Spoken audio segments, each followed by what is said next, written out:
Well, hello there and welcome.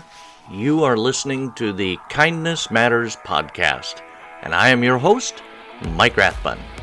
What is this podcast all about? It's about kindness. It's a pushback against everything negative that we see in the news and on social media today, and it's a way to highlight people, organizations that are simply striving to make their little corner of the world a little better place.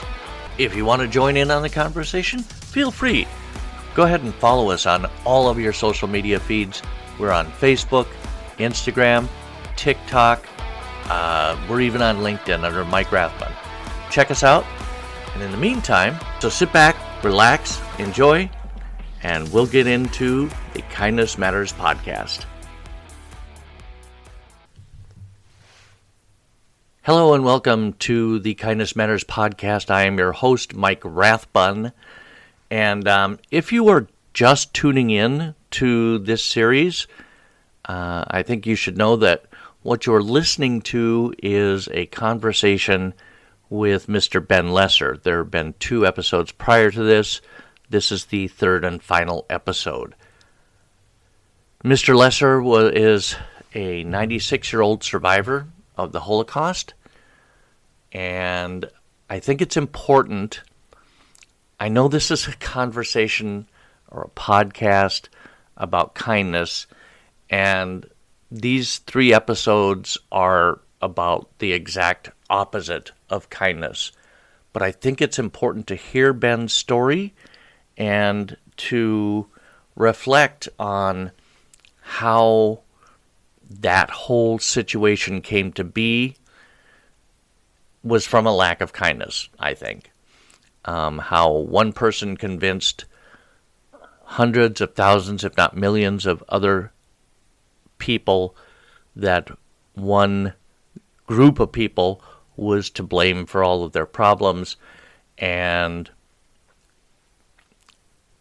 yes. Sorry, I get choked up. Thank you for joining us. Thank you for sitting in and listening. And let's continue with Ben's story. Anyway, Yes. they dismiss us. A few weeks later, at night, we hear cannon fire, like the front is closing in. That morning, we reported to go to work. There's a loudspeaker saying, "No one is working today. The camp is being evacuated. Line up in rows of 5. March out of the camp." I'm holding on to my cousin, and my uncle is already in the kitchen, and we couldn't say goodbye to him. We never saw my uncle again. I never saw him again. I don't know what happened to my uncle. But Isaac, my cousin, and I, holding hands, we are marching out. That was called the Death March. Why did they call it the Death March? If you did not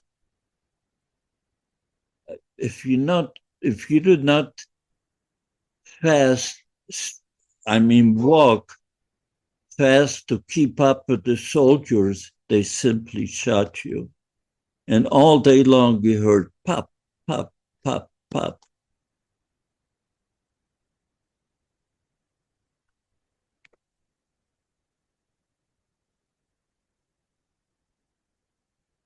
In my book, you're going to see, I write that I walked in the Death March 3 or 4 weeks. I didn't remember because days and night we were like zombies just following the orders. Day and night didn't mean anything. But a German professor who read my book, he loved it so much, he asked me permission to translate it into German. He says to my daughter, Gail, he says, "Your father made two mistakes in the book.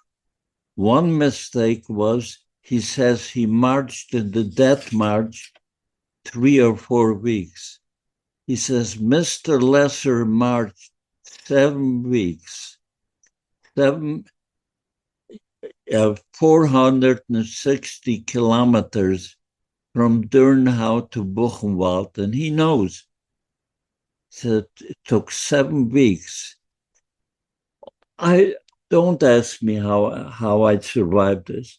All I remember the last week, at least 5 or 7 days, I was walking barefooted because my shoes fell apart, and snow, walking barefooted on snow. Anyway, 7 weeks, and we arrived to Buchenwald. In Buchenwald, they count us. They told us to go in the barrack. They're going to feed you there. You're going to get fresh clothes and new shoes to wear, and you take a shower. But tomorrow morning, we want you all back here because Buchenwald is also being evacuated. This is me in Buchenwald shower. Don't ask me how this happened. That's a story in itself.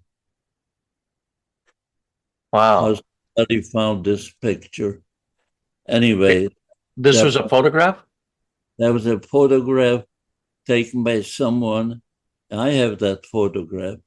So it's a story in itself. I don't have time to talk about it. Fair enough. This was very unusual to have a photograph during Yeah. from Buchenwald. Anyway, in Buchenwald, the next morning we had a good night's sleep. We came down and they counted us and they marched us out because Buchenwald is also being evacuated. Outside Buchenwald, about 300 yards, we see cattle cars lined up, and they line us up 80 to a cattle car. Again. I push my cousin up. I says, find a place against the wall, because I remember going to Auschwitz and people all around me was terrible. Find out a spot. And he went in, he found a spot against the wall. He saved a spot for me. I climbed in, saved a spot for me. 2 hours later, they opened up the wagon and they threw in 80 loaves of bread, a loaf of bread for each person. Picture this. Those people who were next to the door were grabbing 3 or 4 or 5 breads. I am against the wall with my cousin. We have nothing. We don't know where we're going, for how long we're going to be gone. I need the bread. So I started to climb over the sitting inmates, over their heads, to get to the door to wrestle out the bread from somebody who had many. One sitting inmate had a pocket knife and he stabs me. And I feel a stab in my throat. My mouth is filling up with blood. I can't stop. I have to get a bread. I keep climbing, and this man had a bunch of breads. I pull one away. He kicks me also. I put the bread in my back pocket. I come back to my cousin. He says, Ben, what's happening to you? You're bleeding. I put my finger here, went right through my tongue. Oh, I had this big gash right here in the middle of my throat. Now I still have the mark here, but it's over my chin bone because I filled up. But when I was skinny, it was in the middle of my throat.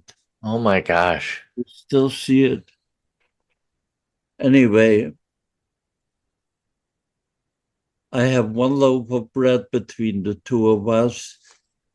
I ration it out the size of a half an egg every midnight to my cousin, and then the same time for myself. A little piece like this, the size of a half an egg.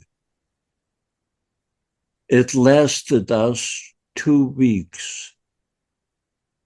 No water, just the bread. Bread was gone after 2 weeks. Everybody around me is dying. They're all dying. You can't live without water. I and my cousin are still alive. The only thing we got, it was winter, was still snowing. We begged the guard. Each cattle car had one guard on top of it waiting. So we begged them, please give us a bucket full of snow.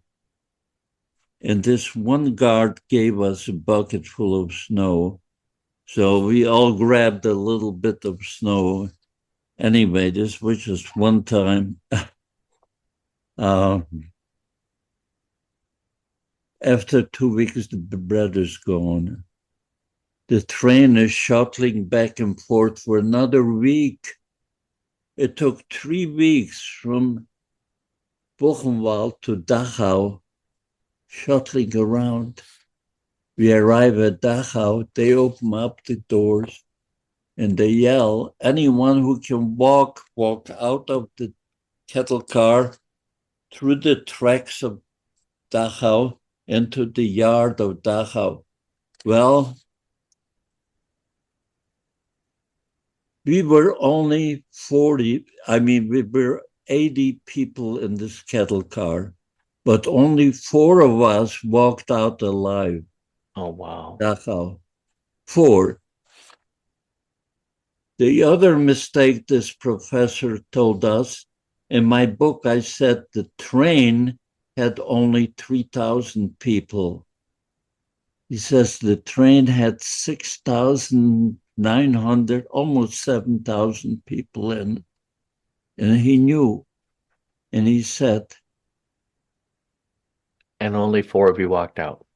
no, only 18 walked out from the Okay. 7,000 in Dachau. 4 of us only from my barrack, From your car. from my cattle car. Only 4 from the cattle car. The rest, everybody dead. And I remember the night before it was raining, and we saw some water inside the tracks.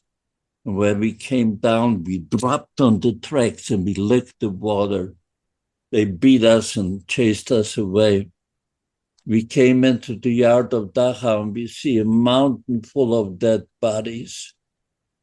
They ran out of coal to burn the bodies in the crematorium, so they piled them up as high as they could. And they put,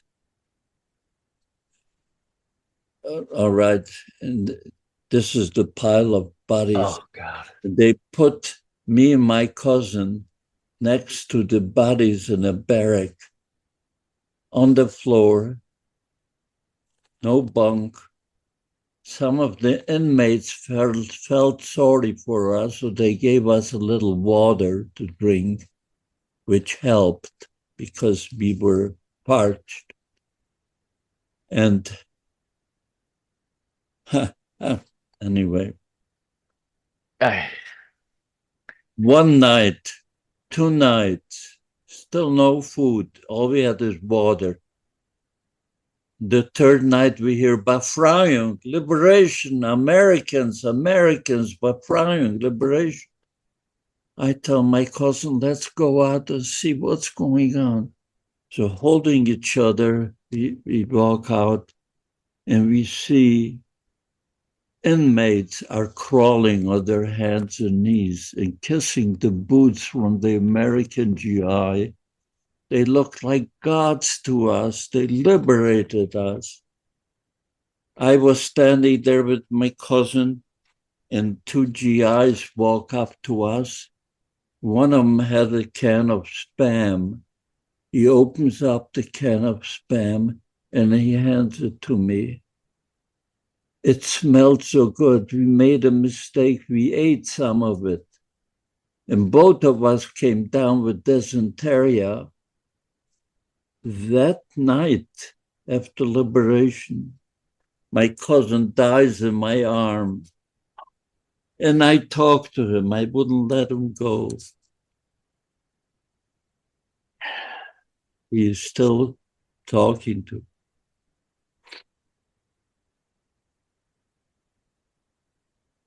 I'm talking to my cousin, and they saw that they took him away. So I followed. I, I, my knees gave out, and I fell. When I fell, they pushed me against the wall. 2 hours later, a nicely dressed man walks up to me, and he asks me in a broken German how many languages I speak. When I told him, he says, Polish? I'm a Polish Jesuit priest. I came here with nuns and with doctors from Paris, and we are opening up a field hospital. I'll take you to the field hospital. He picked me up like a sack of bones. I was 16 and a half years old. I may have weighed 40, 50 pounds, who knows? He picks me up, he takes me to the infirmary, and a nun comes out, puts me on a cot with a white sheet. They take my vitals, and I pass out. Ben Lesser passed out. 5 weeks later, I wake up in St. Ottilien in a monastery in Bavaria. The monks gave up one building, make a hospital for the survivors of the Holocaust. That's where I woke up. And my story continues, but to tell you how I met my only sister alive, how we were together in the same room with 2 billion people in the world. We wind up in the same room and we don't know each other, and we don't know anyone survived, and we walk away. Weeks later, how we found each other, you have to read my book. This was your sister Lola. That's my sister Lola.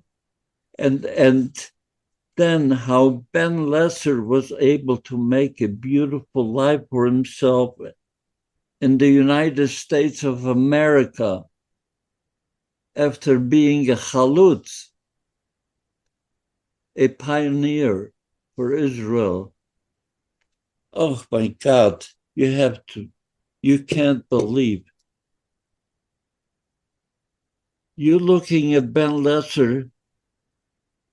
I was on Skid Row and Main Street in Los Angeles for a long time. We didn't have enough money. I say we, my friend and I, we didn't have enough money to buy a cup of coffee. And to find out how I was able to turn my life around to make a beautiful life for myself. Please read my. Anyone reading my book, you realize you have the same chance that I have to make a beautiful life for yourself in America. Any questions? So many. I see you. I wanted to ask you about the Zachor Foundation. Yeah. You started that. When did you start that?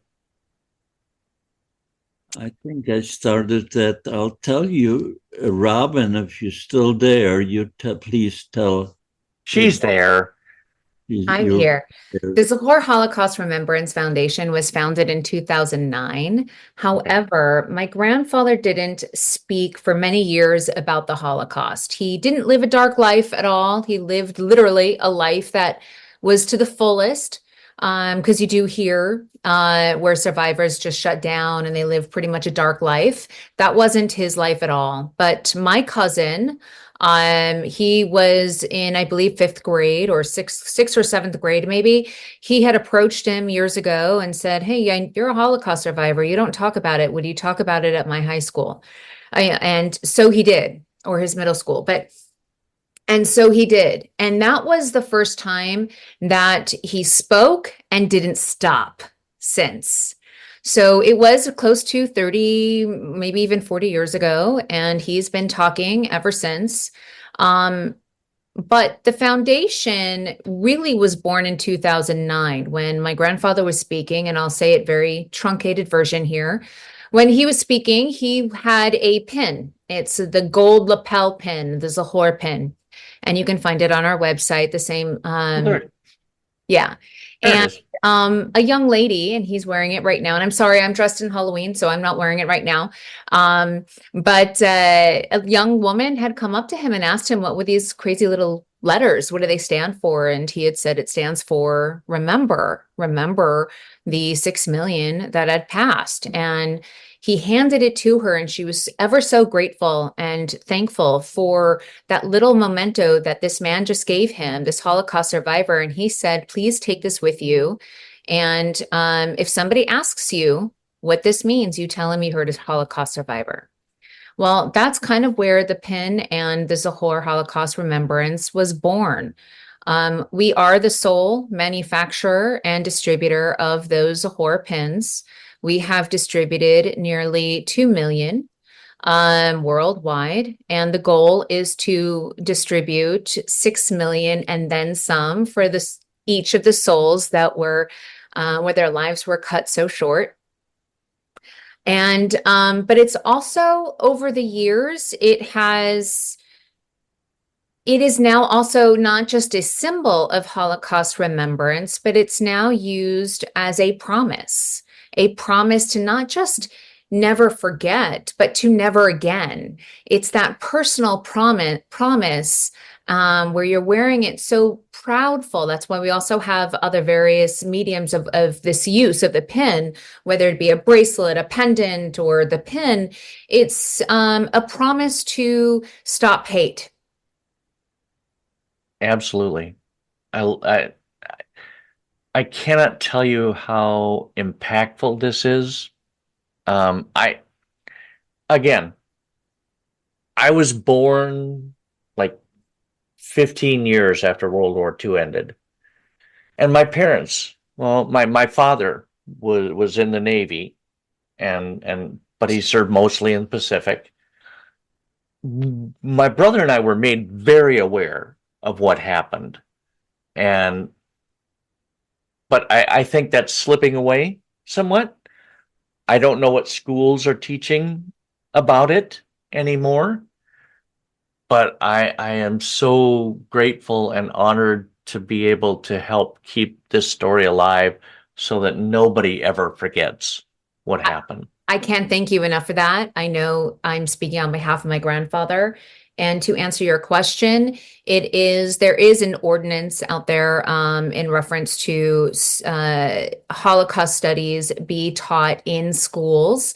It is something that is done on a state and city level. And it is mandated now to have Holocaust curriculum. It's just a matter of each of the states adopting it. At that time that this law Right. had passed, because what had happened is that the problem is there's so much to teach over the years that the teachers, they have to teach World War II, but how much are they teaching of the actual Holocaust? And Right. we heard a lot of feedback that they were inundated with material, so they didn't know what to pull from. So really at the height of COVID, actually the start of COVID, when everything was shut down, we had launched the first ever online Holocaust curriculum taught by a survivor, Ben himself.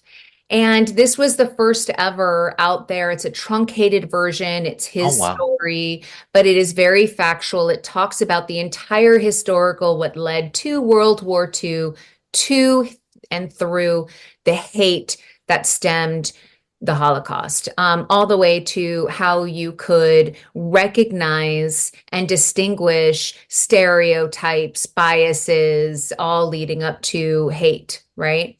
Right. Also, we can all live a tolerant, hate-free world.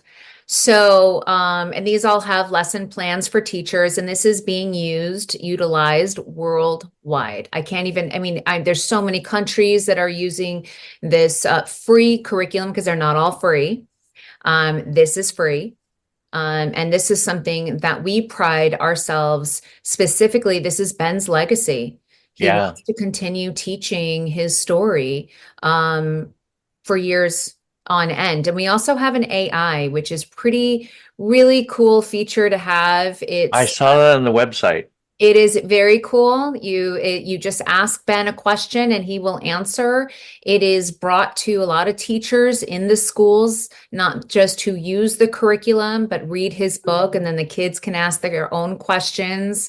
It really brings it to life because you said it in the beginning of the podcast when my grandfather was telling his story. You said, I've heard about the Holocaust. I know about the Holocaust, but hearing your story and seeing the pictures takes it to a completely It different does. level.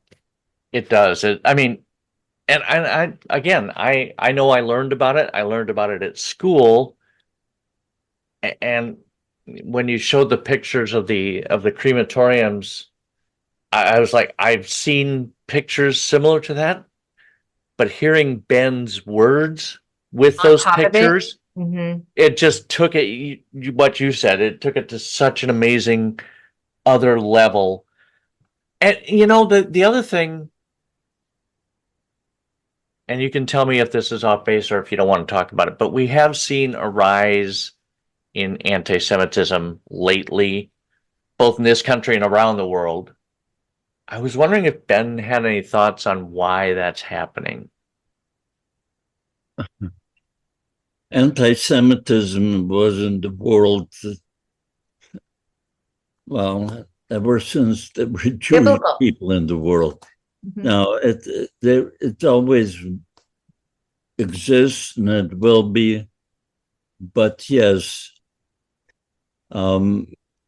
because of what's happening, the anti-Semitism has to stop, and we are doing everything possible.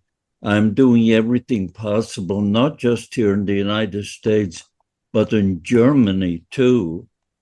You can't imagine how involved I am in Germany, and I hope to talk to the chancellor pretty soon to see if we can do something. In Germany, in Bavaria, you see this book? Oh, yeah. Du kannst ihm begegnen means you can meet him.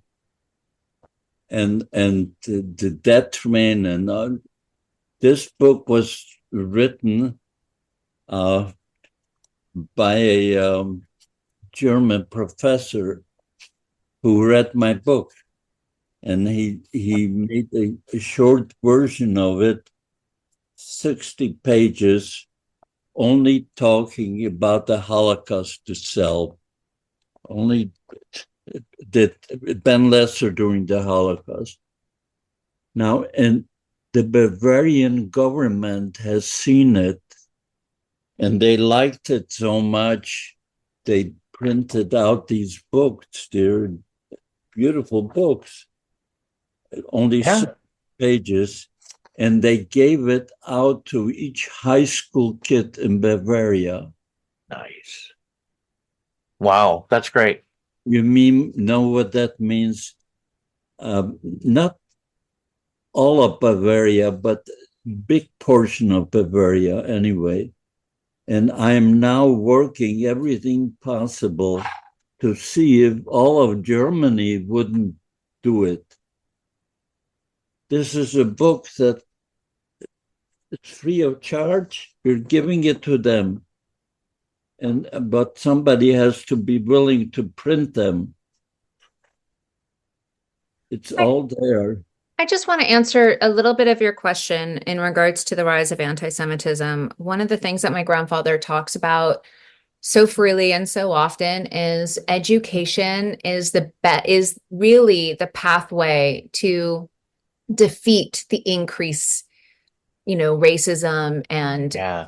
intolerance out there. And so many people are just not educated, and hence the reason why we are. I mean, he's 96 and he was just been on the call with you for a couple of hours. Yes. He speaks to multiple people daily in regards to, his story, to never forget and never again. But I mean, education's really the key. It's Yeah. also people don't listen to one another because they're not educated. If Yes. you can talk to someone, but are they really listening? Are they really hearing what you're saying? And are you compassionate enough to, empathize? And Yes. this is the struggles that we face today. If I Yeah. could add this, Mike, can you hear me? Yes. Okay. Robin is correct, but it has to be the right education. We don't want to create educated Ahmeds or educated Hitlers. Right. So education has to be the right. Stop the hatred. There's no room for this. No. The German people were beautiful people before World War One, even before World War II. Yeah. That could be a whole other 5-episode series, I'm sure. So a educated madman changed the whole world. Yes. So it has to be the right education. And this One is, other thing about your website that I saw that I liked so much is the I Shout Out. yes, very good. That is amazing. Remember, you're going to be on your picture even will come out Oh, nobody needs to see that. generations to come. I plan on writing something soon. I mean, this is so unusual. Who ever heard of such a thing? Agreed. I mean, I shout out something that's going to remain for generations to come. No one ever did something like that. No. This will live on long, long, long, probably after I'm gone. And that's a good thing. Yeah, that's a good thing. That's the goal. Thank you so much for having me. My wife is going to kill me because I'm missing dinner. All right. So I apologize for if I seem like I'm cutting this short, but you have been so incredibly generous with your time, both Ben and Robin, and I so appreciate it. I will probably be splitting this up into multiple episodes, but thank you, thank you, thank you for what you're doing and what you've done. Thank you. Send us some of the episodes. I will do it. I will do it. Have a lovely evening. You too, Robin. Thank you, Ben. And that will bring us to the end of Ben Lesser's story. Not really. I mean, he's still alive. He has many stories to tell yet. And I think it's amazing that he is able to recall all of these horrors. And, Usually I say at the end of my episodes, I hope you take something away from the episode, something good, something motivational, something inspirational. And I hope the same is true with this series of episodes, because we can never forget. We can never again allow a person to tell us that a certain group of individuals or race or color or anything else is responsible for our problems and incite violence against them. And that's where I wanted to go with this episode. That's what I wanted to talk about. That's the point I wanted to get across. And I hope, despite all the horrors that we've been talking about in these episodes, that you take something positive away from it. The work that Ben has done, I will have all of his links in the show notes to prevent something like this from happening again. I hope you hear that and it resonates with you, and we can move forward as a united society, as a society that works together for a common good, for peace. And that will do it for this series of episodes on the Kindness Matters podcast. I appreciate you listening. Make sure you follow us on all of our social media channels, and have a good week. You've been listening to the Kindness Matters podcast. I'm your host, Mike Rathbun. Take care, and be kind to each other.